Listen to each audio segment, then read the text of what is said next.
One of the things we've seen in the past, in the first half of this year, has been the volatility index starting to rise again after coming down dramatically over the past several years. And the question is, what does a rise in the VIX really mean? With the CBOE volatility index going up, does that portend a change in the overall market?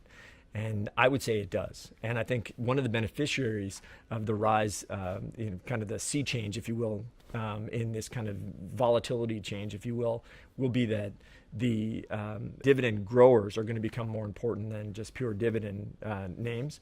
I think you're going to see smaller companies tend to do better in that type of environment. The volatility index going up of late, we think portends better performance for the equity market, and a shift in the equity market, and a shift in thinking in the equity market, where that kind of recency bias of rates staying low forever is starting to seep into the thought process of a lot of investors within the equity market. Correlation in that environment has started to come down as well.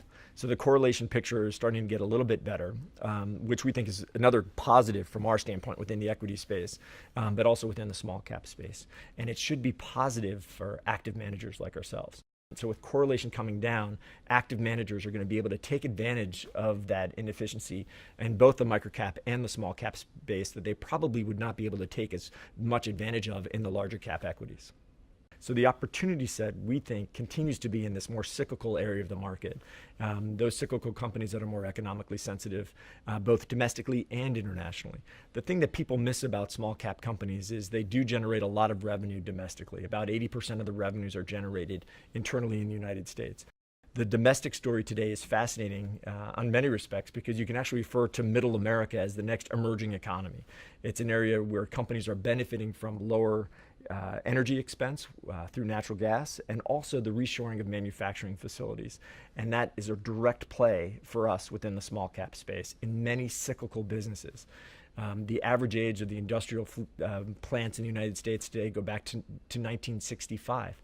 So there's going to be a lot of refurbishing. There's going to be a lot of building of new manufacturing facilities in the United States. And if that starts to turn up at all, it's really going to benefit a lot of the smaller cap companies out there, which we think is a great opportunity.